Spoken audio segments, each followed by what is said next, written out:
Buenos días, compañeros. Para nosotros es un gusto contar con su presencia. El día de hoy vamos a hablar del tema del aborto y su legalización en México. Para ello contamos con la presencia de Javier Godoy, secretario de Cultura, Enrique Piñón, representante del INEGI, Alejandro Fernández, secretario de Economía, Diego Elizalde, médico especialista en embriología, y Xochiquetzal Uribe, psicóloga clínica dedicada a la investigación de campo de mujeres y el proceso abortivo. Antes de comenzar, considero que es importante contextualizar un poco el tema, partiendo de la definición del aborto interrumpido. Se denomina aborto inducido al conjunto de técnicas quirúrgicas que tienen como fin provocar un aborto quirúrgico o interrupción voluntaria del embarazo, ya sea mediante intervenciones quirúrgicas o bien mediante medicamentos. El aborto por libre decisión de la mujer puede realizarse dentro de las primeras 12 semanas y en México solo está legalizado, es decir, no penalizado, en la Ciudad de México y en Oaxaca. Consideramos que este es un tema de suma importancia, dada la cantidad de opiniones tan controversiales que existen acerca de si debería de legalizarse o no.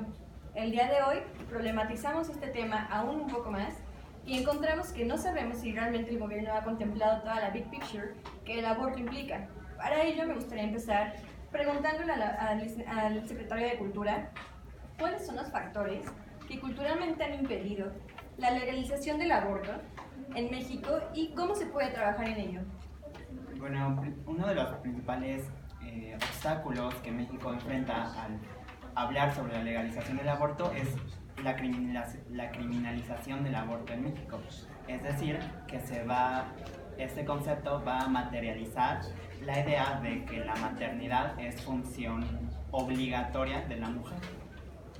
Esto puede afectar a la mujer en un contexto de violencia, que digamos es embarazada a raíz de una violación, y pues hay un código penal que dice que en estos casos sí es autorizado el aborto por parte del gobierno, pero hay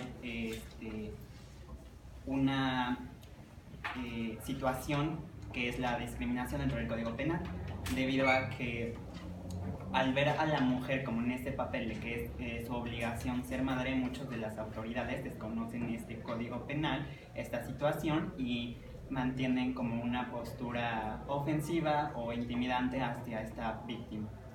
Otra situación puede ser una marginación económica, puesto que no todas las mujeres viven en una situación económica estable y tienen el acceso a podemos decir, servicio o esta situación que es el aborto. Entonces, si surge un embarazo de una mujer que vive en una población alejada, pues para ella tiene dos opciones: continuar con el embarazo o, si su situación económica se lo permite, ir a un lugar o una ciudad en donde esté despenalizado el aborto y pueda continuar con su vida. También está el problema que es una gran falta al acceso a la información acerca de la salud sexual y reproductiva de la mujer.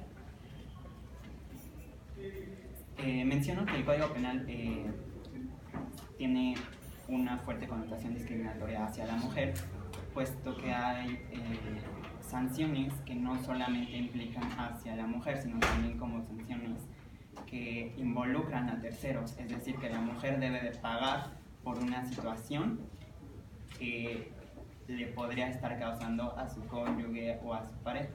O sea, no solamente es una situación como de un individuo, sino que ya se ve afectada a más personas.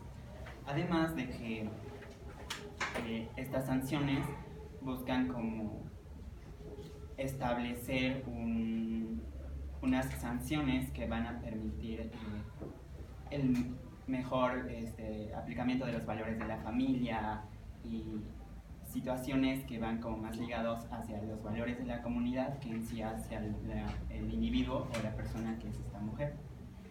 Y como lo mencionaba anteriormente, las autoridades desconocen estos métodos, estos procesos legales por los cuales se debe hacer pasar, y ponen trabas a las mujeres que pues cuando viven una situación y el aborto es legal y la ley así lo dicta, tanto en un código penal como en normas, las autoridades, ya sea como clínicas o gubernamentales,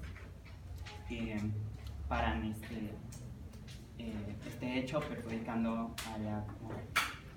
Okay, entonces partimos de la premisa de que el Código Penal no está contemplando todos estos factores culturales, ¿no?, que nos mencionas. Esta parte de querer castigar a la mujer por actos que ni siquiera ha cometido, el querer castigar por perjudicar, irónicamente, a un tercero, ya sea el cónyuge, dejándolo sin la creación que sería el bebé, ¿no?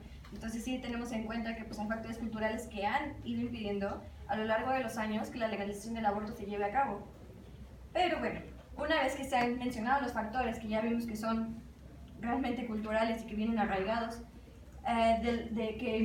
que imposibilitan la legalización del aborto, considero que sería importante señalar, ¿no?, cuáles son las posibles ventajas y desventajas de la legalización del aborto, hablando en términos de índice de calidad de vida. Dejando un poco de lado la parte cultural, vamos a ver ahora cómo afectaría en la calidad de vida de las personas. Para eso me dirijo a Enrique Piñón, representante del INEGI. Bueno, muchas gracias por la invitación.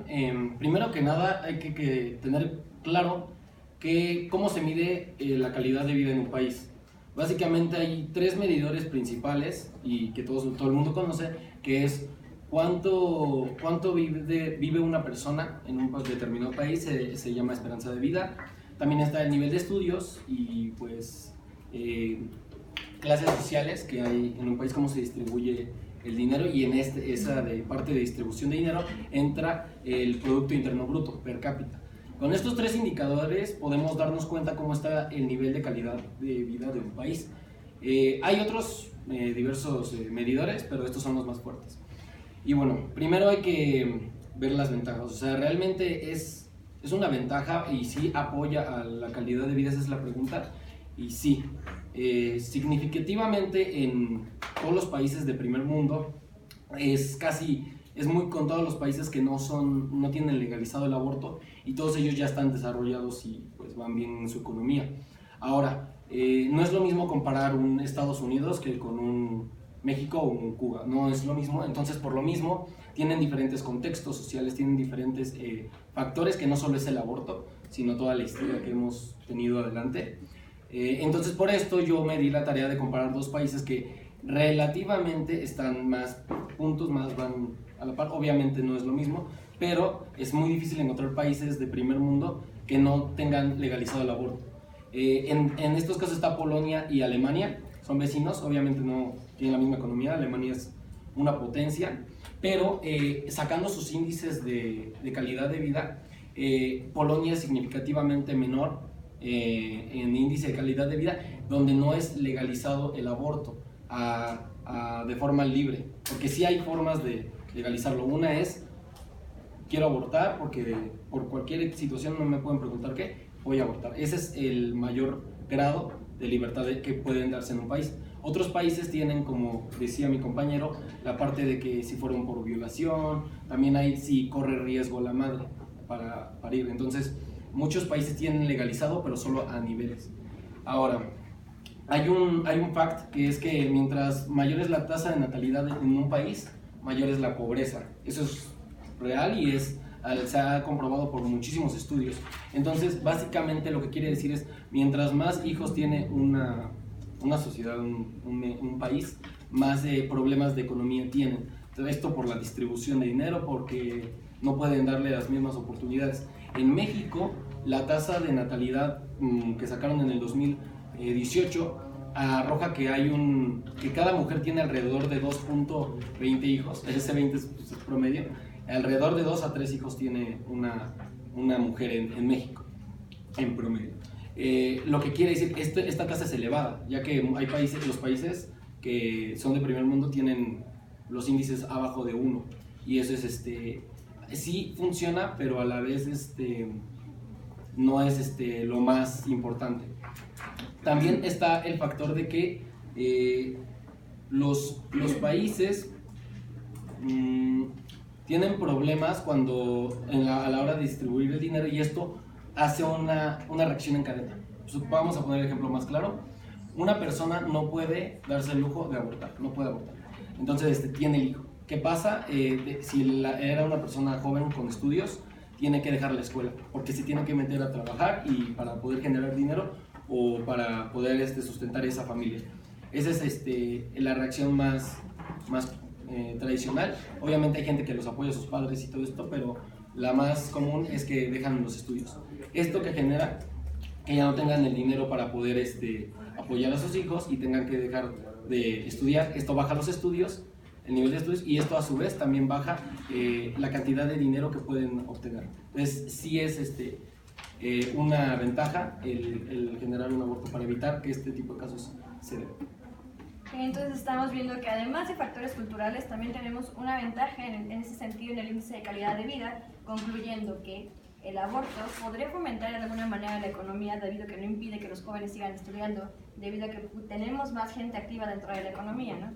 Pero para esto, para profundizar un poco más en el tema, me quiero dirigir a nuestro compañero Alejandro, secretario de Economía, y me gustaría preguntarte qué aspectos hasta el día de hoy consideras que no ha considerado el gobierno mexicano previo a la legalización del aborto. ¿La implementación de clínicas abortivas resulta costosa para el país? Sí, bueno, pues buenos días a todos, gracias por la invitación y claro, hablando de este tema, México en este momento está en una época de transición. Con el nuevo gobierno ahora tenemos la noticia de que Oaxaca ya es legal el aborto, igual que en la Ciudad de México, pero nos encontramos en lados opuestos de la moneda, porque de un lado tenemos todos estados en donde el aborto es legal ya, y también encontramos estados como Nuevo León en donde el aborto es penalizado ya legalmente, hasta con cárcel a una mujer que aborta. Entonces nos encontramos en estas dos esferas, en donde es un hecho, y aquí vamos con números, es un hecho que 1.5 millones de mujeres al año en México practican un aborto.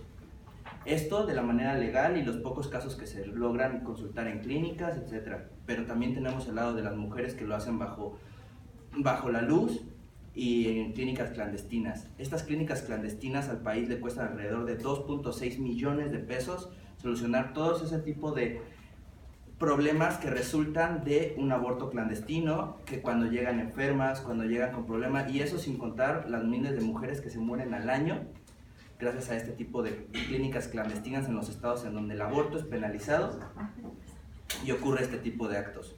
Pero también tenemos que el aborto también es un negocio, y en México el negocio del aborto está creciendo, y con esta legalización en Oaxaca se va a explotar un nuevo mercado. Tenemos que, por ejemplo, como ser un mercado tabú en México, el único empresario que se aventó a hacer unas pastillas, que son las famosas pastillas abortivas que se dan en las clínicas, que tienen un valor entre 1,500 y 3,500 pesos. No son pastillas económicas, no cualquier sector de la población puede acceder a ellas. Estas pastillas es el único laboratorio, en México no existen laboratorios todavía, entonces este señor las importa, y es una ganancia de 4.75 millones de dólares al año para esta empresa que se dedica a manejar el negocio de las pastillas abortivas en México. Entonces claramente se ve un negocio que se puede explotar, un negocio que para muchos es nuevo y es tabú en México, y por eso no se ha logrado evolucionar, es un monopolio en México.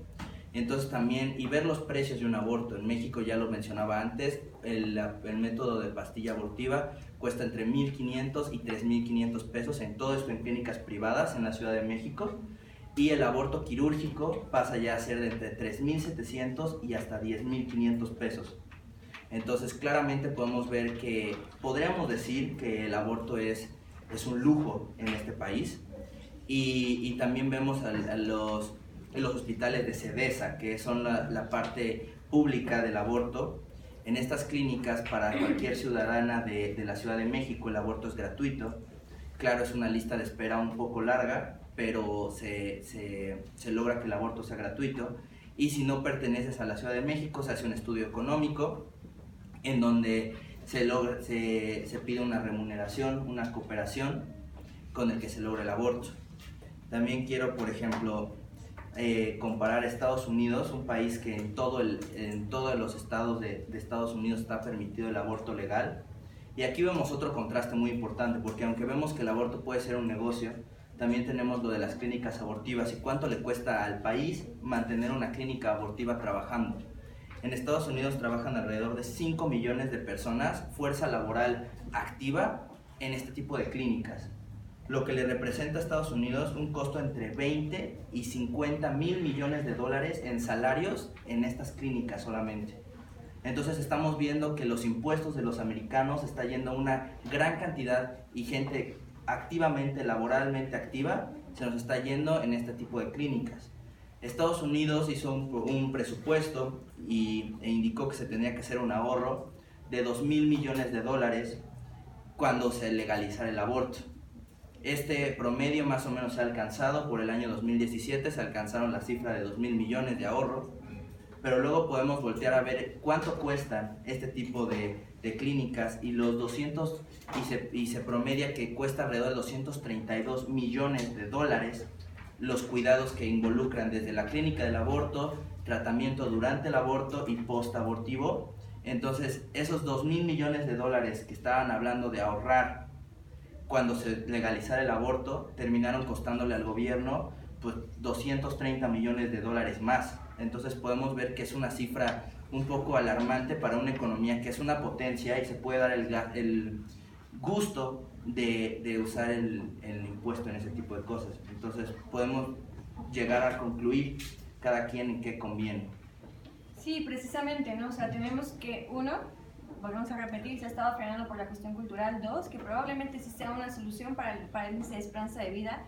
Pero tres, que también tenemos un problema aquí, que quizá México no cuenta con la infraestructura necesaria ni con la economía tan poderosa para que puedan ser implementadas clínicas abortivas públicas, porque privadas probablemente sí, pero también hay que entender que las mujeres que abortan no necesariamente pertenecen a una clase social alta y no tienen quizá la disponibilidad para acercarse a este tipo de clínicas abortivas privadas. Como lo mencionó nuestro compañero, abortar no es barato, incluso con los fármacos, no es un proceso barato. Entonces, ¿hasta qué punto Real México se encuentra preparado para dar acceso a estas clínicas sin que se repercuta en la economía gravemente? Una vez que ya hemos puntualizado toda esta parte económica, toda la parte social, toda la parte cultural, también resulta importante señalar la parte humana del aborto. Hay que entender que las personas que abortan son personas, son humanos, son mujeres que sienten, que experimentan cosas en su cuerpo, y no solo en su cuerpo, sino también en su mente. Para ello me gustaría dirigirme a nuestro compañero Diego, que es médico especialista en embriología, y partiendo del hecho de que el aborto implica una intervención quirúrgica, y quizá no solo quirúrgica, sino también invasiva, ya como tal como lo hacen los fármacos, ¿qué regulaciones o qué tipo de medidas consideras que debería de tomar el gobierno mexicano en caso de que que se busque legalizar el aborto para prevenir o evitar la muerte de mujeres mediante el proceso abortivo? Bueno, buenos días, primero que nada. Mi nombre es Diego Rizalde y yo les voy a hablar sobre los límites que se necesita. Una mujer, aproximadamente, cada quien tiene se le proporciona un método para su gestación, el cual es adecuado dependiendo de qué semana es la semana de gestación, ya que, por ejemplo, de 15 a 16 semanas, esto puede producir un alto riesgo hacia la mujer. ¿Por qué? Porque esto no es, el embrión ya está no completamente desarrollado, pero ya hay una parte de eso y puede causar una hemorragia interna, o incluso si es en una clínica clandestina, hay muchas de las cuales no tienen las herramientas adecuadas o incluso la higiene adecuada para que se lleve a cabo este proceso. De acuerdo a la Organización Mundial de la Salud, en lugares donde ya fue legalizado, son menores que los lugares donde, las complicaciones derivadas del aborto son menores a las que donde un lugar que tiene el aborto restringido, pues no se puede llevar a cabo todo esto. Luego, hay dos cosas principales por las cuales un aborto puede ser exitoso. Como lo dije anteriormente, el usar un método apropiado para su gestación, lo cual puede ser, dependiendo de tus semanas, de las que lleves pues embarazada, como por ejemplo, existe el aborto por medicamentos, que es inducido por misoprostol. Esto es en las primeras 2 semanas del embarazo y tarda aproximadamente 12 horas en hacer el efecto. Esto quiere decir que tú te tomas la pastilla y después de 12 horas tú lo desechas. Luego también existe el aborto por succión, que esto es para entre la semana 12 y la semana 14, que consiste en meter un tubo delgado de goma que se llama canula, el cual entra y empieza a succionar, bueno, de manera eléctrica o quizás manual, empieza a succionar todo lo que hay adentro. Este tipo de aborto suele ser realizado por tiene que ser realizado por una persona en una clínica o en un hospital, y tiene que ser guiada por un médico entrenado, y por lo cual también muchos de estos en las clínicas clandestinas no tienen todo esto. Se puede registrar que a partir de 500,000 mujeres en México abortan, de las cuales 80,000 son hospitalizadas y 400 no pueden vivir después de todo este proceso. Realizando todo esto, podemos ver que el índice es menor en muertes en lugares donde ya está legalizado, y en lugares donde no es mucho mayor. Entonces, pues lo que yo recomendaría sería que tuvieran un límite de semanas, y por lo mismo ahí se les recetaría o quizás se les diría cuál sería el método de gestación adecuado para poder hacer esto. Okay, entonces partimos de la idea de que para que haya una prevención en el sentido de las muertes previas al proceso abortivo, primero es que las estadísticas nos dicen que en los lugares donde el aborto ya fue legalizado, el índice de muerte es menor que en los lugares donde el aborto no ha sido legalizado, y resulta coherente dado que donde no ha sido legalizado, las clínicas abortivas clandestinas están a la luz del día. Otra parte que nos mencionas muy importante, considero que es en este sentido de acuerdo con el caso de la paciente, o sea, analizar qué perfil trae, cómo está su embarazo, qué tipo de proceso abortivo le convendría más. Entonces, este tipo de regulaciones sean muy importantes que el gobierno mexicano tuviera en cuenta antes de poner clínicas abortivas, antes de decir vamos a ponerlas, vamos a instalarlas, pero vamos a tener todo un plan previo, vamos a tener especialistas, vamos a tener el cuidado que la mujer merece, ¿no? Pero cuando hablamos de cuidado, no solo hablamos de cuidado físico, también tenemos que hablar de cuidado mental. Y una de las ideas que surgen generalmente cuando se habla del aborto es que las mujeres tienden a tener rezagos psicológicos después del proceso abortivo. Para ello quiero que nuestra compañera Xochitl Quetzal, que es psicóloga dedicada al estudio de campo de mujeres y del proceso abortivo, nos hable un poco más del tema. Me gustaría preguntarte si es el aborto un factor limitante para la salud mental de las mujeres que llevan a cabo el proceso abortivo. ¿Realmente es el aborto un factor que afecte la salud mental? Bueno, buenos días a todos. No cabe duda que la existencia o no de alteraciones en la mente ahorita en la actualidad es un amplio debate. Como ejemplo, para abordar este tema voy a utilizar a dos autores. El primero es Brenda Mayer, que en su libro Respuestas psicológicas de las mujeres después del aborto en el primer trimestre, concluye que después de un aborto de 441 mujeres, el 69% manifiestan que abortarían de nuevo. El 72% de 440 afirmaron que experimentaron más beneficios que daños. El 80% de 386 no experimentó depresión, la cual es una alteración psicológica más frecuente después del aborto. Y finalmente, solo el 1% de 442 personas dijeron que habían presentado estrés postraumático. Sin embargo, el otro autor, Arthur J.R., afirma que en el libro El resultado psicosocial del aborto inducido, que 6 semanas después de haber abortado, el 44% de las mujeres presentaban trastornos nerviosos, el 36% alteraciones del sueño, el 31% arrepentimiento y el 11% afirmaron que utilizaron fármacos para tratar de recuperar su equilibrio psicológico. ¿Cuáles pueden ser las razones por las que los resultados fueron tan variados? Bueno, en primer lugar, los factores que no son fáciles de controlar, los cuales son la edad, la raza, condición social, creencias religiosas, si previo un aborto hay alteraciones psicológicas, si el embarazo es deseado o no, si se cuenta con el apoyo de la pareja, de los familiares. La gran variedad de estos factores puede influir en resultados obtenidos. La verdad sigue siendo que la mayoría de los estudios en estos últimos 30 años determinan que el aborto es un procedimiento benigno, en el cual, en lo que respecta a la salud mental, salvo cuando existen problemas antes de abortar, o sea que si las mujeres ya tienen algún problema emocional. Y contrario a lo que se cree, los reportes de sentimientos de tristeza, de arrepentimiento, de preocupación, después de un aborto no se consideran problemas en la salud, ya que son respuestas normales después de haber tenido tanto estrés y esto es un mecanismo como de defensa.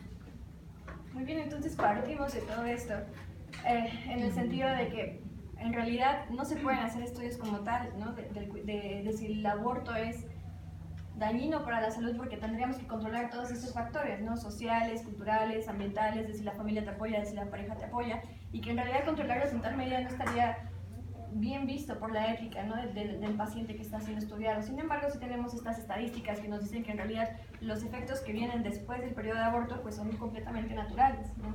Que vienen en ese sentido después de un periodo de estrés, y que no nada más es el estrés por el aborto, sino quizá por otras características. Entonces, el relacionar la falta de la salud mental con el aborto, o decir que la salud mental está en juego en función del aborto, sí sería una falacia hasta el día de hoy. Una vez que hemos concluido esta parte, considero que es importante que ustedes como público interactúen con nosotros, porque nosotros ya expusimos todas las partes, las consecuencias, las características que podrían fomentar que el aborto sea legalizado o no. Pero abrimos entonces una sesión de preguntas. Necesitamos 3 preguntas. ¿Tenemos tiempo para 3 preguntas? Sí. Yo tengo una pregunta para el experto en embriología, porque bueno, se señala que es legal o más seguro el aborto en el primer trimestre, pero él estaba señalando que el método de succión también es posible en la semana 14 y solo incluyó métodos abortivos de la semana 1 a 3 y de ahí se brincó de la 11 a la 14, entonces como que me quedó ahí la duda de... De la semana 1 hasta la 12, los más seguros serían por medicamento, que es el que les mencioné, que es isoprostol. Luego también de la semana 14, bueno, de la 12 a la 14 es el mejor método, que es método de succión, y de la 14 en adelante, como lo había mencionado, esto puede ser muy dañino. Se puede generar, bueno, se puede hacer esto o también un método de aborto por dilatación, el cual consiste en el mismo método de succión, pero el cual aquí se dan medicamentos para que la vagina se dilate y así se mete igual la misma cánula y se pueda remover el producto por medio de esto. Bueno, lo que es que en España, por ejemplo, es el estudio que es más seguro el método de medicamentos hasta la semana 7 y a partir de ahí succión. No, porque bueno, a partir de la semana 12 es cuando se empieza a generar todo el embrión y ahí es cuando es más grande. Entonces ahí es cuando, por eso es mejor el método de succión en esos momentos, porque ahí es cuando empieza a jalar y el producto ya está un poco generado. Entonces el método de medicado es cuando pues lo desechas completamente. Entonces es mejor por lo mismo de que está más grande, está más formado a partir de la semana 12. ¿Alguna otra pregunta? Sí. En general, para todos los participantes, ¿tienen números como de cómo influye la educación en México? Porque sabemos que la educación sexual en este país pues, está como muy baja, ya sea en escuela pública o escuela privada, pues casi no se da. Entonces, ¿cómo dirían que influye esta falta de educación en todo este problema de los embarazos que hay y la necesidad del aborto? ¿O que llevan a la necesidad de un aborto? Bueno, yo puedo contestar eso. Se debe a que está la parte de la educación, como tú decías, y el cómo se trata el tema, ¿sabes? No solo es como que, porque a todos en algún momento de la primaria, secundaria, nos han dado pláticas de cómo cuidarnos y de cómo tener un uso responsable de los métodos anticonceptivos. El problema aquí viene porque sigue siendo un tabú. Entonces se maneja como tabú, y más en escuelas. Esto ya es como un hecho de que en lugares donde hay menos cantidad de riqueza, por así decirlo, lugares donde hay baja la clase social, son más arraigados a tradiciones, costumbres, y a ellos les da como miedo el hablar de este tipo de cosas porque lo siguen viendo como un tabú.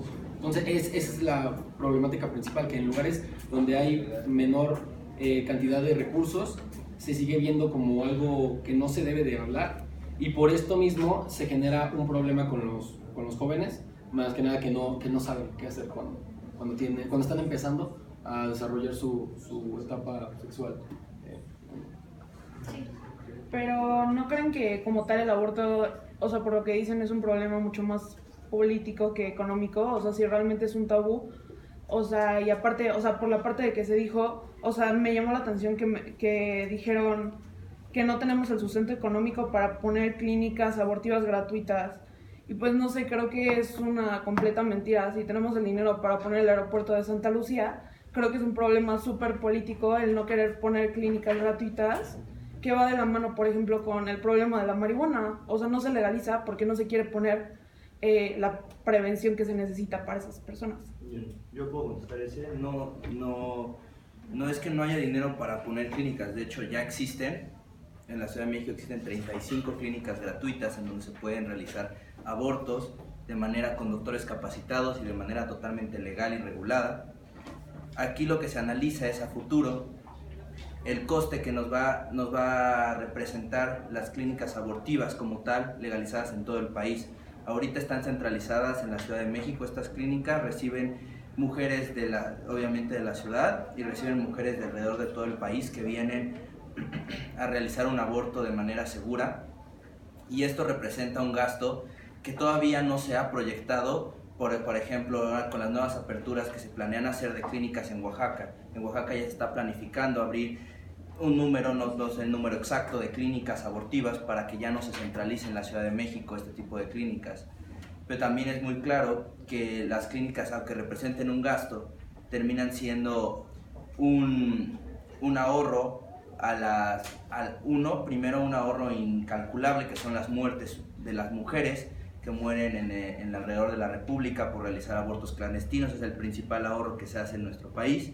Y segundo, el ahorro que representa intentar arreglar los daños, si es que se pueden arreglar los daños que genera un aborto clandestino. Entonces, las clínicas, claro, representan un ingreso de una gran parte del presupuesto de la salud del país, pero también representan un ahorro, que es lo que se está intentando ver, porque tenemos los estudios de Estados Unidos, tenemos los estudios de Gran Bretaña, que son dos países potencia, pero te tiene que realizar un estudio. Nuestro país todavía es muy verde por este tema del tabú y la legalización del aborto, pero podemos realizar un estudio para realizar en dónde tenemos el ahorro del dinero. E incluso estoy de acuerdo con lo que dices. Un problema que está muy fuerte en México es la transparencia de cómo se usan los recursos. Y entonces, hasta que no solucionemos el problema de ver realmente cómo se están gastando, porque nosotros sabemos que ahí existe la corrupción, existe que los fondos se van para no sabemos qué, y entonces no podemos determinar realmente cómo estamos ocupando el dinero de los mexicanos, hasta que por fin el gobierno muestre una transparencia pura y concreta con cómo se están usando esos recursos. Podemos empezar una vez hechos los estudios, a proyectar ya bien cómo tenemos el dinero y cómo podemos gastar. Yo lo veo viable, económicamente hablando. En Estados Unidos, como decían, ya está aplicado y en todo el país, y por eso es mucho dinero. Aquí en México, como dicen, nada más está aplicado en dos estados, entonces es menos dinero, pero cuando se aplique en general, sí va a ser un impacto grande, que yo no creo que sea muy negativo, no se gasta más en otras cosas. Entonces, pues sí se puede, nada más que tiene que haber una transparencia en los recursos. Entonces, para finalizar, entonces nos encontramos que sí, efectivamente, el aborto es todo un tema, es un tema muy complejo porque implica cuestiones culturales, sociales, psicológicas, médicas, económicas, políticas, y que tomar una postura para decidir si se legaliza o no el aborto es algo muy importante que el gobierno mexicano tiene que hacer hoy en día, que no puede dejar el tema a la deriva y decir, ay, si vamos a dejar las clínicas abortivas o no, de plano no vamos a hacer nada porque es un tema que no nos interesa. Es un tema en el que todos, como ciudadanos mexicanos, deberíamos de interesarnos y de tomar papel en ello, porque a fin de cuentas, el aborto, si lo vemos por el lado más filosófico, es un derecho de la mujer.